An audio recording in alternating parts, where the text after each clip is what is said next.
Hoy voy a hablarles del Salmo 119. Claudia hace un rato, mientras estamos en el tiempo de alabanza y adoración, nos dejó saber que estamos en un plan de lectura anual. Tenemos un plan de lectura que comenzamos en enero y al final del mes de diciembre vamos a haber completado una lectura de la Biblia completa, incluyendo los salmos. Y esta semana pasada le dedicamos casi 6 días completos al Salmo 119.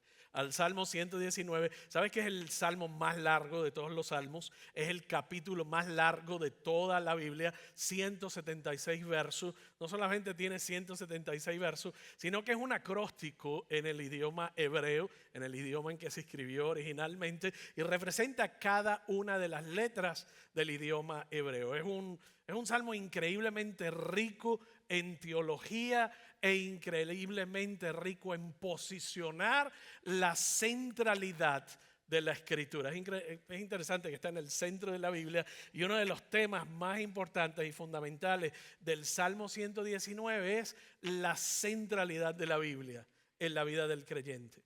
La centralidad de la Escritura en una persona que hace llamarse cristiano o seguidor de Jesucristo.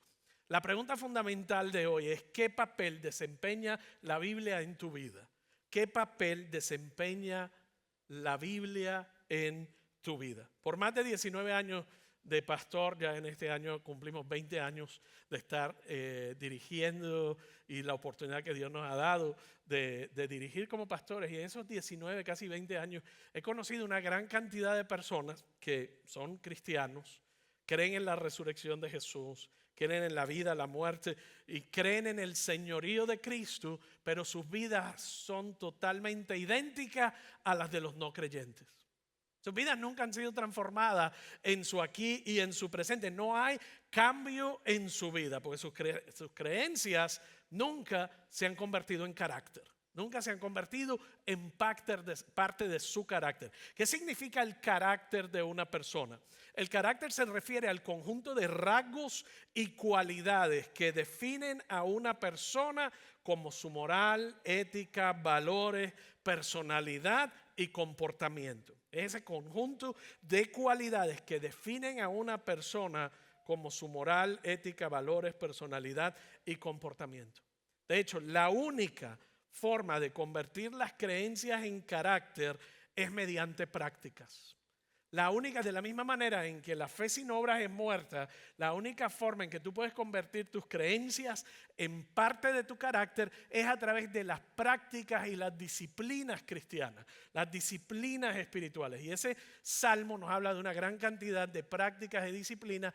Hoy te voy a hablar acerca de la práctica de la lectura de la Biblia, acerca de la Biblia y lo que representa o debe representar en nuestras vidas. Una de las cosas que quiero plantearte es que si tú quieres convertir tu creencia en carácter, necesitas reconocer la majestuosidad de la palabra de Dios.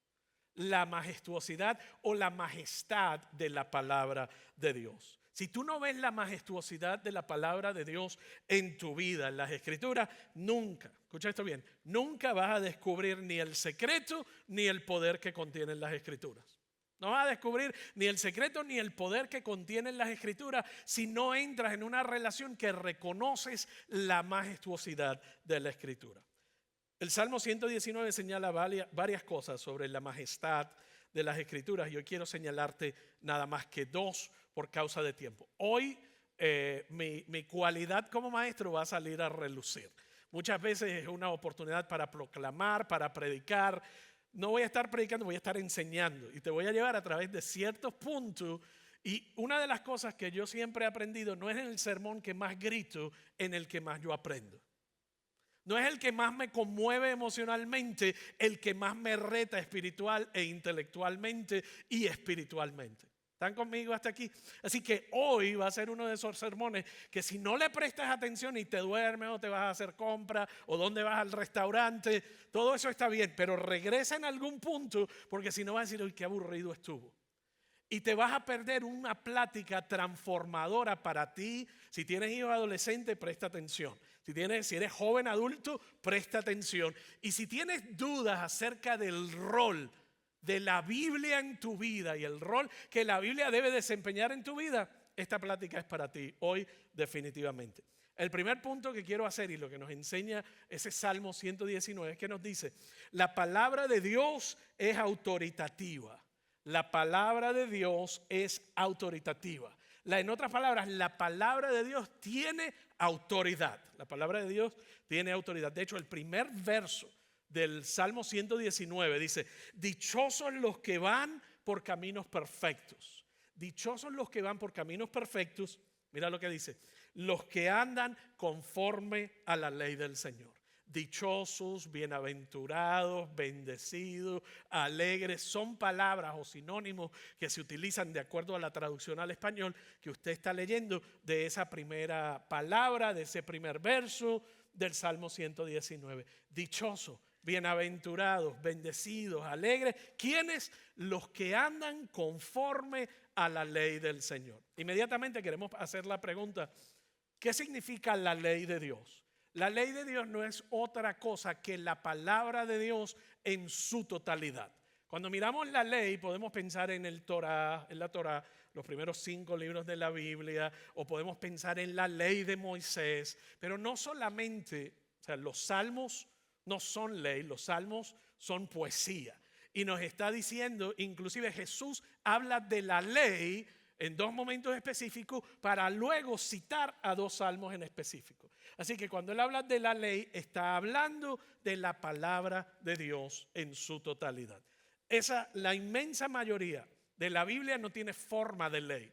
O es poema, o es historia, o es un censo, o son tantas cosas, tantos géneros literarios que contiene la Biblia como tal, pero en general, cuando nos referimos a la ley de Dios, nos referimos a la palabra en su totalidad. Algunos de ustedes recordarán la película Los Piratas del Caribe. O sus hijos la vieron, o usted la vio, creo que hay algunas 4 de ellas. Yo las he visto todas porque a mi hijo le fascinan. Y en cada una de esas películas había algo que ocurría en los Piratas del Caribe, a pesar de que eran de los más desquiciados, corruptos, borrachos. Estos piratas tenían un código, el código de los piratas. Tenían un código de ley fundamentalmente, y ese código de los piratas, cuando era violado y alguien hacía referencia al código de los piratas, no fallaba en que respondían, es que lo vemos más como guía y como sugerencia que como código al cual nos tenemos que suscribir. Y no solamente son los piratas de Pirates of the Caribbean, sino que hay una cantidad de cristianos que asimismo miran la Biblia como un código de sugerencia, no la ley de Dios, no la palabra autoritativa de Dios, sino como una guía, como una sugerencia. Lo ven como algo el cual nos podemos suscribir o no. Es interesante porque eso no es lo que dice el salmista en el Salmo 119. Para los Piratas del Caribe era un chiste, pero para nosotros suscribirnos a esa teoría no solamente es peligroso, sino que nos limita. El verso 2 nos habla de que la palabra de Dios no solamente es autoritativa, sino dura para siempre. Diga siempre. La palabra de Dios dura para siempre. Dichosos los que guardan sus estatutos. Y cuando escuchas la palabra estatutos suena como estatua, significa que es permanente, significa que es a largo plazo, significa que no es temporal. Dichosos los que guardan sus estatutos. Ley, estatutos, escritura son sinónimos del significado que la palabra de Dios tiene que tener para nuestras vidas. Y de todo corazón lo buscan. La palabra estatutos nos hace entender, sobre todo en el español, que tiene un carácter de permanencia y de que perdura. El verso 152, como para remachar el tema, dice, desde hace mucho conozco tus estatutos. Desde hace mucho conozco tus estatutos, conozco tu palabra, conozco tu guía, conozco tus mandamientos, los cuales estableciste, ¿qué dice la última parte? Para siempre. No para un momento, no para un pueblo, no para una época. Dice, estableciste tus estatutos ¿para cuándo? Para siempre. ¿Qué estoy diciéndote? Como Jesús ve la Biblia, como el salmista ve la Biblia, es muy diferente a como muchos de nosotros vemos la Biblia hoy. La Biblia, la ley de Dios, sus mandamientos, su palabra, sus estatutos, dice, duran para siempre. ¿Por qué es tan importante entender esto? ¿Por qué es tan fundamental entender esto? Porque significa que la palabra de Dios no era solo para un momento dado o para un grupo dado, como te dije hace un momento, sino que es para siempre. Que la palabra de Dios se llama estatutos, significa que no podemos dejar que nuestro momento cultural, escucha esto bien, no podemos dejar que nuestro momento cultural se siente a juzgar qué partes de la Biblia siguen siendo válidas y cuáles no. Deja que eso se asiente ahí por un momento. Porque el resto de esa premisa es, tenemos que dejar que la Biblia juzgue qué partes de nuestra cultura son válidas y cuáles no. Ese es un reto fundamental para muchos de nosotros, porque tenemos tanta duda y tanta preocupación porque estamos permitiendo que la cultura, el tiempo y el momento juzguen que sí y que no de la Biblia. ¿Están conmigo hasta aquí? Ok. La Biblia tiene autoridad, primer punto. Segundo punto, dura para siempre. Y fíjate en el verso 151. Y todos, diga todos, y todos sus mandamientos son verdad. Todos sus mandamientos son verdad. Y sigue remachando el tema aquí. El verso 160, la suma de tus palabras. La totalidad de tus palabras, el todo de lo que está contenido en tu palabra, ¿qué dice? Es la verdad. El todo de lo que está contenido es la verdad. Tu recto juicio, dice el verso 160, permanecen para siempre. No dice las partes que queremos escoger o queremos elegir, sino que dice todo. Y todo en el griego, en el hebreo y en el español significa todo. Entonces, el sermón de la montaña, mira lo que Jesús, acabamos de ver lo que el salmista dice acerca de la palabra de Dios. Vamos a ver lo que Jesús dice acerca de la palabra de Dios. No piensen, Mateo 5:17, que he venido a anular la ley o los profetas. No he venido a anularlos, la ley y los profetas, que significa los primeros 5 de la Biblia y el resto de los escritos bíblicos, o sea, la Biblia en su totalidad. Jesús dice, en aquel momento era el Antiguo Testamento. Él dice, no vine a anular la ley, no vine a anular la Torá, no vine a anular los escritos de los profetas, no he venido a anularlos, sino a ¿qué? A darles cumplimiento. Es fascinante, ahí nos podemos quedar estacionados el resto de la plática. He venido a darle cumplimiento. Todo lo que dice de la A a la Z, vine a darle cumplimiento con mi vida. Eso lo voy a tomar al final de la plática de nuevo.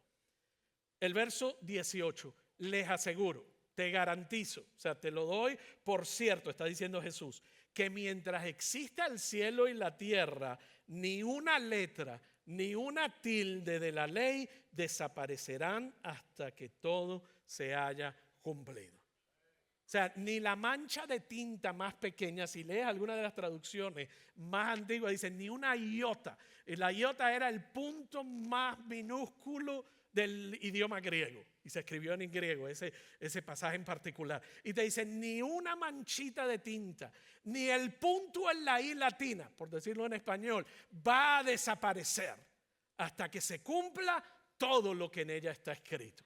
¿Usted está viendo lo que dice el salmista y lo que dice Jesús acerca de la escritura? Entonces, Jesús está diciendo, ni el más mínimo trozo de tinta.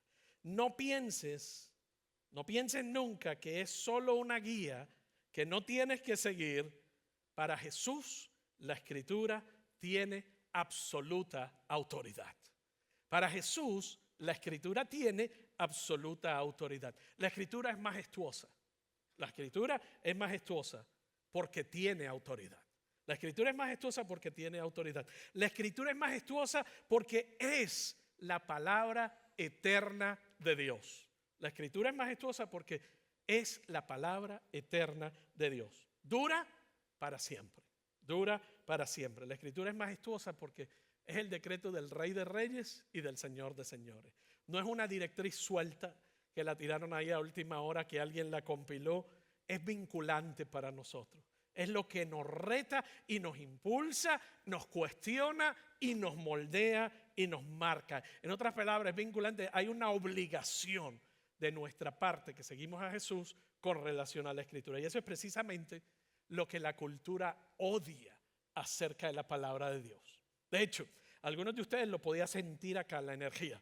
Mientras yo decía es autoritaria, mientras decía es para siempre, sentía la incomodidad en el discurso. ¿Por qué? Porque hemos aprendido otro discurso y la cultura no tolera lo que yo acabo de compartir con ustedes y contradice en cierta medida.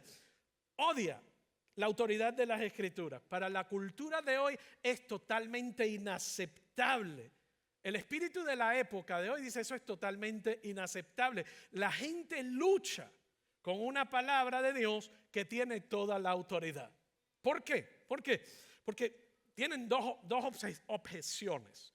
Dos objeciones. La primera objeción, ¿por qué la gente lucha y no puede tolerar en nuestra cultura, en nuestro tiempo, en nuestro momento, que la palabra de Dios sea eterna y tenga autoridad suprema sobre todos nosotros y sobre toda el área? Número uno, creer, dicen, es que creer en una escritura autoritativa. Creer en una escritura autoritativa que es compulsoria en mi vida es demasiado restrictivo. Eso me restringe. La gente de hoy dice, no, nosotros queremos poder discutir. Nosotros queremos expresar nuestra opinión. La gente de nuestra época dice, es que nosotros queremos rebatir, queremos negociar. Tiene que haber contestaciones mutuas para poder llegar a un entendimiento. Y lo que sea menos que eso es restrictivo. ¿Están conmigo hasta aquí? Ok. Hasta que no veas la majestuosidad de las Escrituras y aceptes absolutamente su autoridad, nunca vas a poder aprovechar el poder ni el poder que te libera. Esto es relevante porque es transformador. Reconocer la majestuosidad de la palabra de Dios te dará tanto libertad como intimidad. Libertad psicológica y cultural e intimidad con Dios. Mira el verso 45 lo que dice. Viviré con toda ¿qué? Con toda libertad. ¿Con toda qué? Le dice, viviré con toda libertad porque he buscado tus preceptos. ¿Está viendo la marcada diferencia entre la cultura nuestra de hoy y lo que dice el salmista? Si tú quieres sacarle el máximo provecho, descubrir el poder que contiene y la intimidad con Dios que busca tu corazón, dice, vivirás con libertad siempre y cuando has buscado sus preceptos. Va totalmente contra lo que piensa la gente hoy día cuando se trata de la libertad. Pero el salmista está diciendo, cuanto más me someto totalmente a los preceptos de Dios, más libre me vuelvo. Mientras más me someto a los preceptos de Dios, más libre me vuelvo. Y usted se estará preguntando, pero ¿cómo es eso posible? Que el someterme a Dios me haga más libre, que el someterme a un documento y una colección de libros antiguos me haga más libre. ¿Cómo es eso posible? En primer lugar, te voy a dar la respuesta. En primer lugar, la sumisión a la autoridad de la palabra de Dios es culturalmente liberadora. Te libera de la opresión y las expectativas de la cultura. ¿Por qué? ¿Por qué? Piensa en esto por un momento.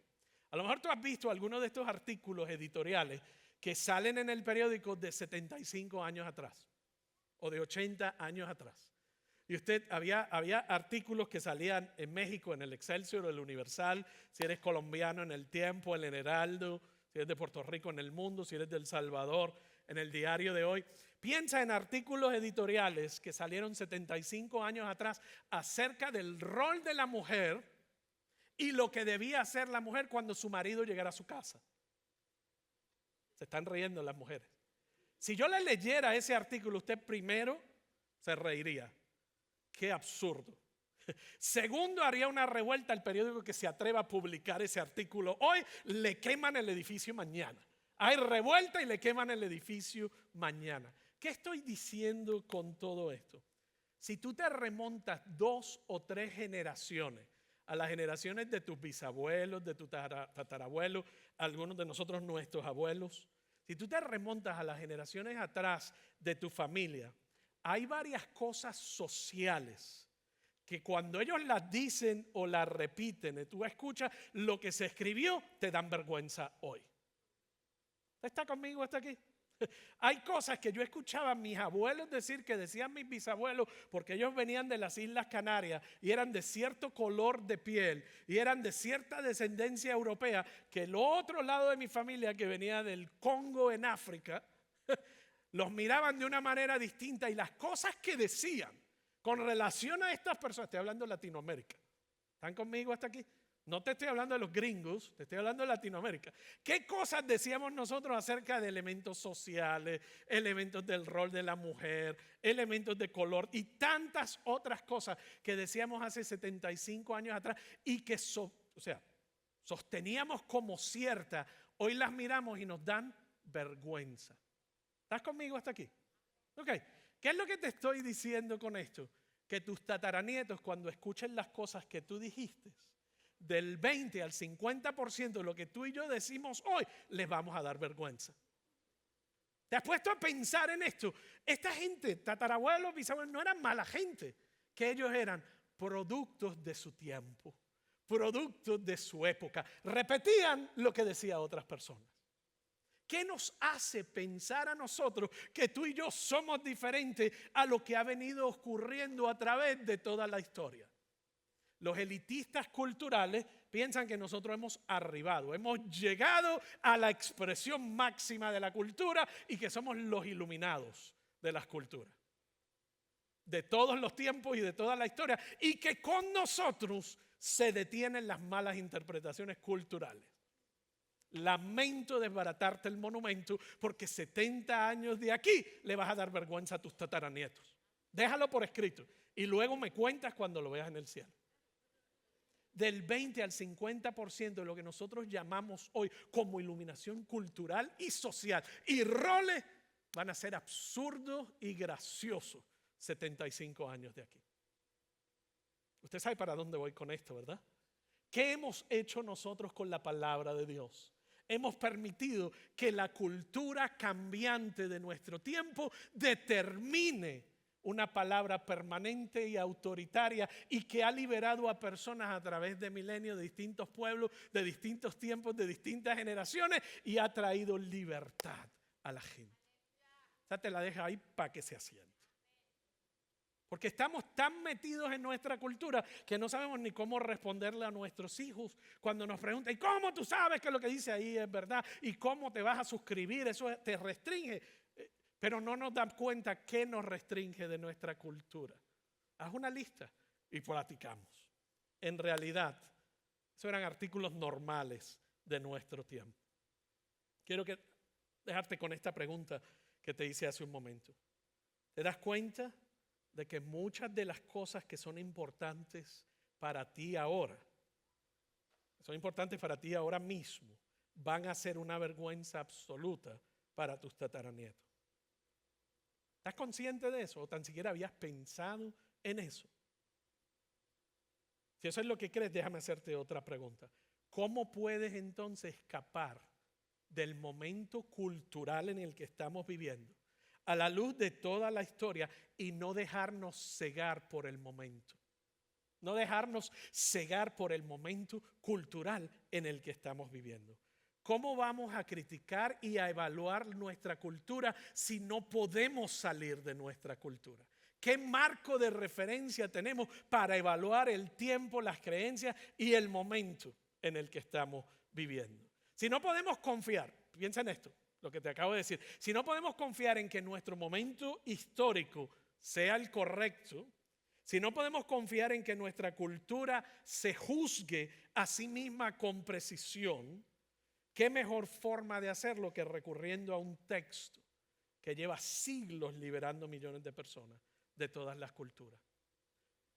Para los que ven la Biblia como regresiva, como primitiva, como irrelevante, para estos tiempos modernos, el colmo de la ironía es que muchas de las cuestiones culturales que nos hacen rechazar la Biblia hoy como palabra de Dios, esas mismas cuestiones van a ser una vergüenza para nuestros bisnietos y para futuras generaciones. La cultura siempre está cambiando. La cultura siempre está buscando con quién pelear. Le encanta pelearse con gente de otro tiempo. La cultura le encanta pelearse con las generaciones anteriores. Le encanta pelearse con gente de otras culturas, discutiendo con personas de otros tiempos y lugares. Pero la palabra de Dios es eterna. Pero la palabra de Dios es eterna. Siempre es la misma para las personas de todos los tiempos. Creer en la autoridad de las Escrituras nos libera culturalmente. Nos libera culturalmente porque tenemos una evaluación y un criterio. Te da un lugar trascendente. Te da un lugar trascendente desde donde puedes criticar tu propia cultura y tu momento en la historia. Tu propia cultura y tu... Es la única forma de evitar que la cultura te ciegue. ¿Están conmigo hasta aquí? Hay algunos de ustedes que dicen, yo estudio la cultura todos los días. Y otros de ustedes que están pensando, ¿qué voy a pensar yo en la cultura? Apenas puedo pagar la luz eléctrica mañana. Pero ¿qué va a pasar con esto?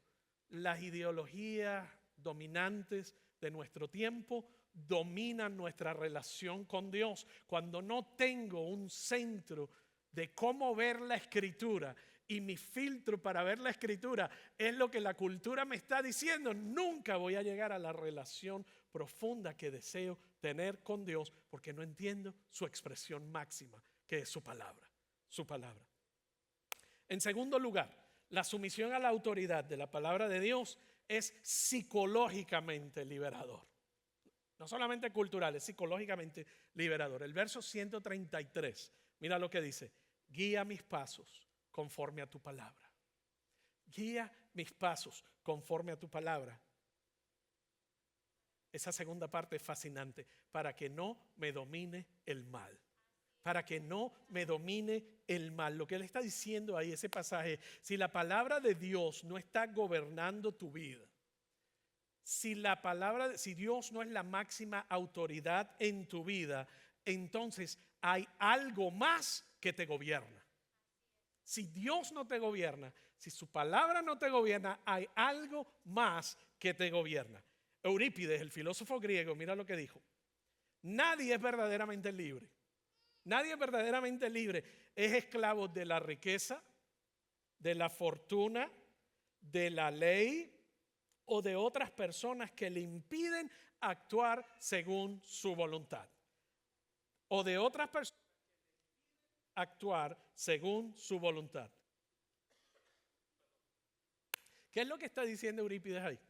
En otras palabras, si Dios no es la autoridad suprema en tu vida, o tu dinero, o tu carrera, o tu sueño, o un matrimonio, u otras personas, o las personas a las que intentas complacer día y noche, se convierten en tu Dios y ni cuenta te das. ¿Eso te quedó claro? Nadie es verdaderamente libre. O le sirves a Dios o le sirves a tus miedos, o le sirves a tu enfermedad, o le sirves a un diagnóstico, o le sirves a tu sueño, le sirves a tu carrera. A algo hemos sido creados para adorar. Y cuando Dios no es nuestra autoridad máxima, su palabra no es nuestra autoridad máxima, conseguimos algo en que nos vamos a aferrar. No lo digo yo, lo dice Eurípides, lo dice la palabra, pero te estoy trayendo. Si vamos a evaluar cultura con cultura, vamos a ver algunos de los elementos históricos. La francesa Simone Weil, una filósofa, escritora, dijo lo siguiente: uno solo tiene la elección entre Dios y la idolatría. Uno solo tiene la elección entre Dios y la idolatría. Si uno niega a Dios, está adorando algunas cosas de este mundo en la creencia, escucha esto bien, de que solo las ve como tales. Pero de hecho, aunque desconocido para uno mismo, imaginando los atributos de divinidad en ellas. ¿Te das cuenta de lo que está diciendo? Solo hay dos opciones, o Dios o la idolatría. Si no escojo a Dios, yo voy a servir a algo pensando que lo estoy atendiendo como naturaleza y como creado, pero en el fondo le estoy atribuyendo expectativas las cuales no puede cumplir porque en algo yo tengo que poner mi fe. O la pongo en mi conocimiento, muchas gracias, thank you. O la pongo en mi educación, la pongo en mi carrera, la pongo en un grado académico, la pongo en unos papeles, la pongo en una persona. En algo yo pongo mi fe y mi adoración. Dice, no hay forma en que no lo puedas hacer. Mira lo que dice el verso 41 y 42. Envíame, Señor, tu gran amor y tu salvación, conforme a tu promesa. Así responderé a quien me desprecie, porque yo confío en tu palabra. Tú puedes ver la libertad psicológica que te ofrece Dios y su autoridad y su palabra. Observa la libertad que surge cuando tú confías en la palabra de Dios. En otras palabras, ya no dependo de la aprobación de nadie. Ya no dependo del éxito para sentirme bien conmigo mismo. El verso 46 que dice, hablaré de tus estatutos a los reyes y no seré avergonzado. En otras palabras, ¿qué te produce vergüenza? En general, cuando algo no sale como tú querías y te hace ver mal. Cuando tu imagen, tu identidad, sientes que te faltan el respeto, es tan volátil. Pero ¿qué está diciendo él? Cuando yo estoy centrado en tus estatutos, mi identidad está centrada en ti, que no hay nada que me pueda mover, me pueda traer vergüenza o sentirme derrotado. Puedo hablarle al rey de quien tú eres y lo que él piensa no me preocupa. ¿Está viendo la diferencia? Hay una paz psicológica en tu identidad cuando tú asumes la autoridad de Dios y la autoridad de la Escritura en tu vida. La sumisión a la palabra de Dios es liberadora, es liberador. Pero recuerda lo que dije hace un momento. Reconocer la majestuosidad de la palabra de Dios te dará tanto libertad cultural y psicológica como intimidad con Dios. Hay gente que me dice, me siento lejos de Dios. Y una de las preguntas normales, ¿cuánto tiempo llevas en la palabra?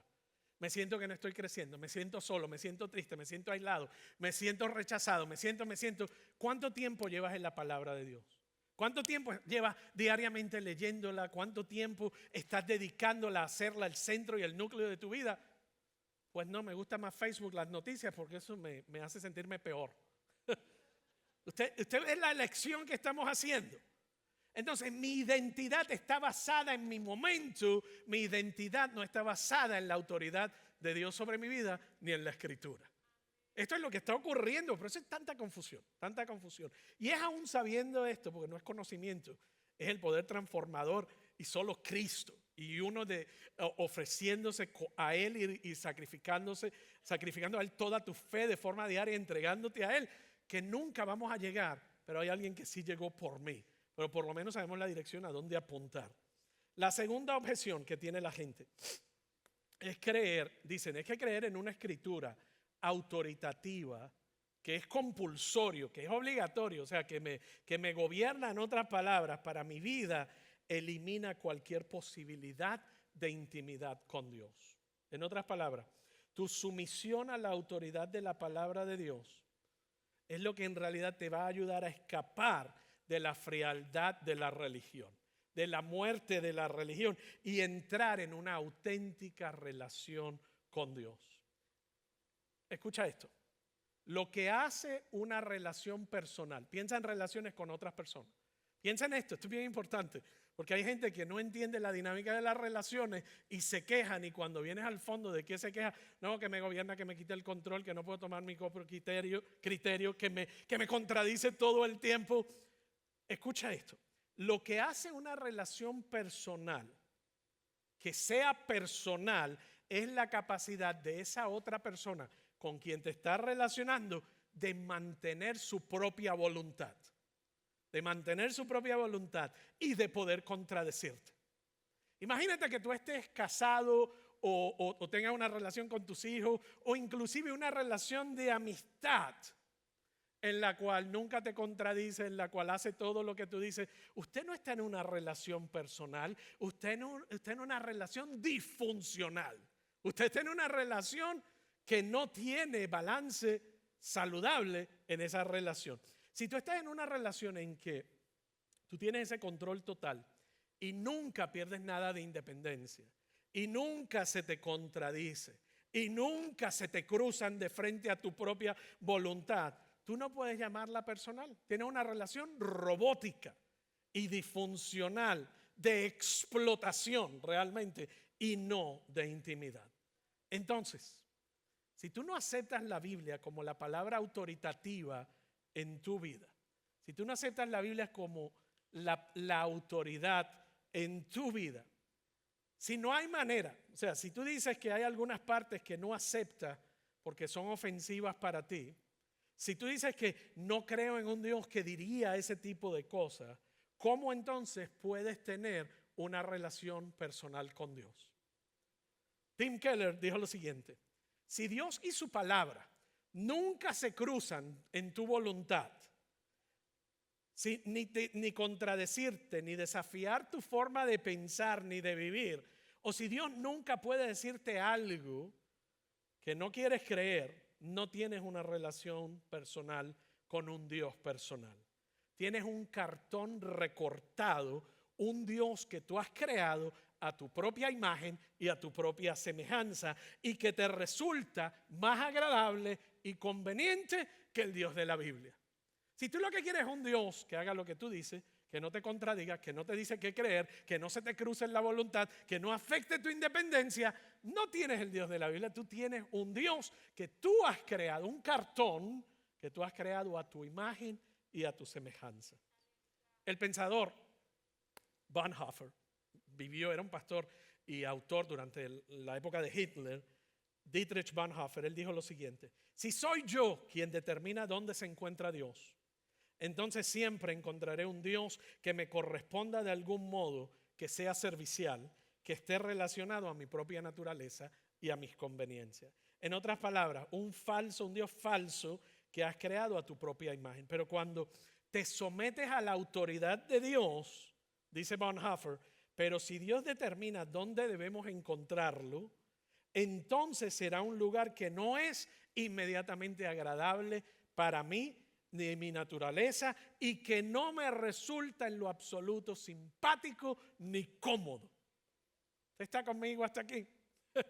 Tanto la libertad de este mundo como la intimidad con Dios se encuentran en la entrega a Él, en la entrega a su palabra. Una relación íntima, diga íntima, personal, diga personal. Una relación íntima y personal con Dios es una relación en la que tú pierdes el control. Es una relación en la que se cruza tu voluntad. En la que cuando tú lees la Biblia hay cosas que te van a molestar. En las cosas que hay cosas que no vas a estar de acuerdo. En la que se te contradice. Y hay gente que usted no los puede contradecir. Pero ese es otro tema. Ese es otro tema. En la que se pone a prueba tu independencia. Y todo eso ocurre cuando tú te comprometes con su palabra. Cuando tú te comprometes con su autoridad y Él te dice cosas que no quieres ni saber ni escuchar, y te pide que hagas cosas que no quieres hacer. ¿Está conmigo hasta aquí? Ese es un Dios y su autoridad. Una cosa que sabemos de los salmos es la profunda intimidad del salmista con Dios. De hecho, cuando tú lees los salmos en su totalidad, David se le conoce como un hombre conforme al corazón de Dios. Y en todos esos salmos, inclusive el que leemos hoy, por lo que leemos hoy, hay una intimidad innegable. Pero cuando tú lees los salmos, hay llanto, hay reproche, hay reclamo, hay discusiones innegables entre Dios y el salmista. Y eso es lo que hace de esa relación con Dios una tan personal, tan íntima y tan conectada, tan auténtica. Eso es lo que hace una relación con Dios íntima. Someterse a la autoridad de la palabra de Dios no es un problema para la intimidad con Dios.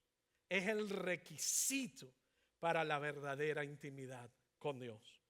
Pero para hacerlo aún más íntimo, yo quiero señalarte, mientras ya voy a concluir, este último punto. Si tú te sientes y leíste el Salmo 119, vas a tener el mismo dilema o la misma incomodidad que han tenido los teólogos, los estudiosos del Salmo 119 a través de toda la historia. El salmista comienza a hablar y a describir y comienza a personificar la palabra de Dios. Tanto así que parecería como si el salmista está idolatrando la palabra de Dios. Tanto así que parece como si el salmista estuviese adorando la palabra de Dios. Y lo pueden leer. El Salmo, el verso 24 dice: tus estatutos son mi deleite, son también mi consejero. ¿Quién puede ser tu consejero sino una persona? Está personificando la misma palabra de Dios. Y en el verso 48 dice, alzaré mis manos. Cuando usted alza sus manos en nuestro contexto, en nuestra cultura, es una expresión de adoración.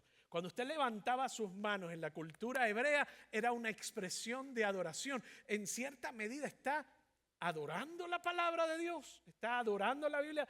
¿Es acaso eso correcto o se estaría equivocando? Eso hace que la gente piense dos veces. Parece y suena como idolatría. Mira el verso 37 aún más. Aparta mi vista de las cosas vanas. Dame vida conforme a tu palabra. Aparta de mí. ¿Qué son las cosas vanas? Se utiliza una y otra vez en la Biblia para referirse a la idolatría. Quita de mi vida todas aquellas cosas que no sean tú y que pueden ocupar tu lugar. Aparta mis ojos de la idolatría, está diciendo, y dame vida según qué. Según tu palabra. Dar vida significa salvar. ¿Puede acaso la Biblia salvarte? No puede. Entonces, ¿qué es lo que está diciendo el salmista cuando hace alusión, personifica y casi adora, hace expresiones de adoración hacia la palabra de Dios? ¿Será posible que él de forma profética estaba viendo lo que ya hoy nosotros conocemos? Juan 1:1, ¿qué dice? En el principio era la palabra. En el principio era la palabra ya existía, la palabra estaba con Dios y la palabra era Dios.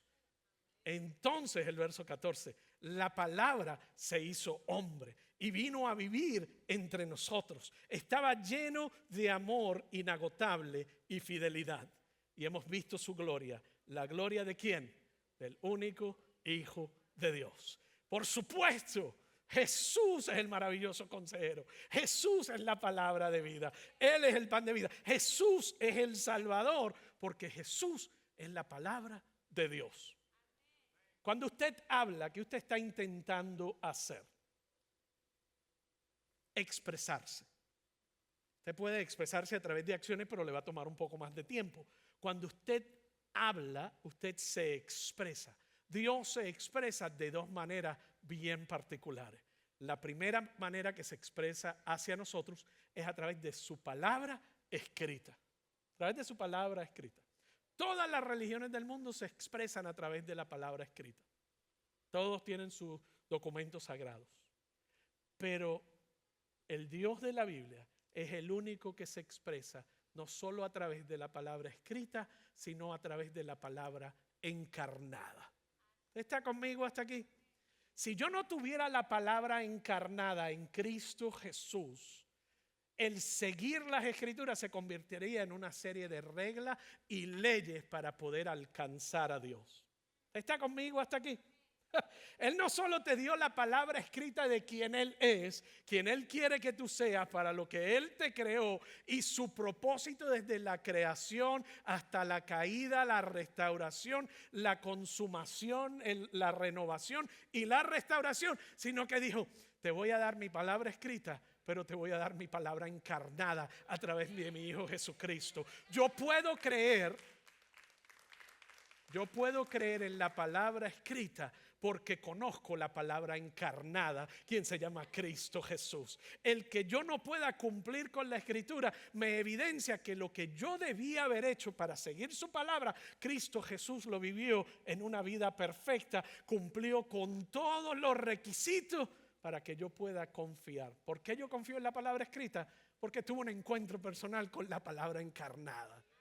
Eso es lo que me lleva a mí, no solo, te lo expliqué, cultural, social y psicológicamente, pero hay algo importante y es Cristo Jesús.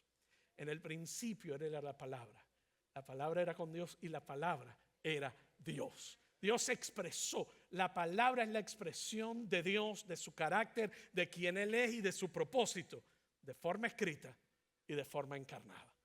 Ese es el mensaje de la Navidad, pero te lo di aquí, ahorita en mayo. Existe la palabra de Dios en el texto y la palabra de Dios hecha carne en Jesús. Una relación, te dije hace un rato, una relación no puede ser personal a menos que haya un toma y dame, que haya un intercambio, que renuncies a cierta independencia, que se te cruce tu voluntad. De lo contrario, no es una relación personal que yo te dije, es una relación de explotación. Y entonces cuando yo te hablaba de una relación personal, tú decías, sí, pero es que en mi relación con Dios no hay toma y dame. Él no cede en ningún momento, Él no se sacrifica en ningún momento, él no pierde su independencia en ningún momento, no se le cruza su voluntad en ningún momento. Aquí el único que pierde soy yo si sigo la autoridad de esa Biblia. Pero será cierto. ¿Qué ocurrió en el jardín de Getsemaní? La palabra hecha carne.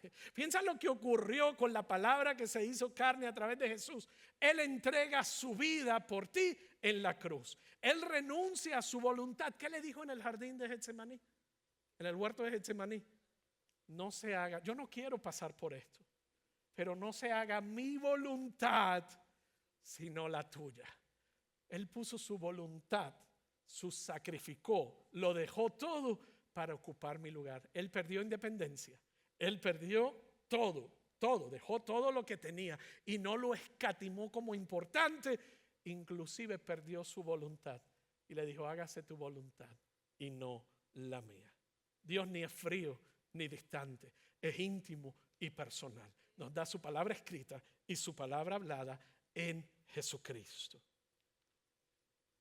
Recuerda hoy lo que Jesús dijo en Mateo 26:52. Él estaba a punto de morir, de ser sacrificado. Está todo el mundo corriendo con espadas y lanzas y linternas. Y en ese salpa afuera, mira lo que él dice. Guarda tu espada, le dijo Jesús, porque los que a hierro matan, a hierro mueren. ¿Crees que no puedo acudir a mi Padre y al instante pondría a mi disposición más de 12 batallones de ángeles? Pero entonces, mientras todo el mundo anda en acto de confusión y de defenderse, mira lo que Jesús le preocupaba y lo que tenía en mente en ese momento. ¿Cómo se cumplirán las escrituras que dicen que así tiene que suceder? A punto de morir, todo el mundo corriendo y él está pensando en ¿qué? En cumplir las escrituras para que tú y yo podamos tener un lugar a su lado, para que tú y yo nuestra vida pueda ser totalmente libre, para que tú y yo podamos vivir bajo la autoridad de Él y no la autoridad temporal de la cultura, ni la opresión psicológica ni cultural, sino que cada día al someterme a Él yo puedo vivir en una libertad de acuerdo a sus propósitos y de acuerdo a su tiempo. Mi oración, ¿sabes cuál ha sido? Que todos nosotros comencemos a descubrir la majestuosidad de las escrituras y podamos comenzar a vivir en una relación más profunda, más personal y más íntima con Él, quien dio su vida por nosotros. Se expresó de forma escrita, se expresó de forma hablada. Y eso trae transformación. Quiero invitarte a ponerte de pie. Y quiero hacer una oración por ti y por cada uno de nosotros. Que Dios nos perdone por nuestra incredulidad hacia su palabra. Yo creo que no hay uno aquí que se salve de esta. Porque de algún modo hemos sido incrédulos a su palabra. Y hay algo que Él tiene en su palabra para ti que no puede ser desatado ni descubierto si no es a través de su propósito y de su palabra. Y pensando que andamos en búsqueda de una libertad, pero esa libertad solo la podemos encontrar en Él. Y hemos sido producto de nuestro tiempo y de nuestra cultura. Y hemos evaluado de su palabra con nuestra perspectiva temporal. Oremos. Señor,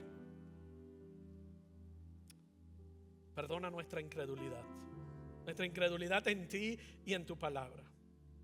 Perdónanos por dejar que nuestras sensibilidades culturales dicten lo que creemos sobre tu palabra en lugar de ser al revés. Permite, oh Dios, que nos ayudes y ayuda a cada uno de nosotros, de los que profesamos creer, pero no hemos alienado, hemos separado, hemos marginado de nuestra vida tu verdad y tu palabra. Te pido hoy que nos ayudes a comenzar de nuevo a actuar según tu palabra, de modo que la creencia se convierta en práctica, de modo que tu palabra transforme nuestro carácter y nos convirtamos más en lo que tú tienes para nosotros. Te pedimos estas cosas creyendo en el nombre de Jesús. Amén y amén.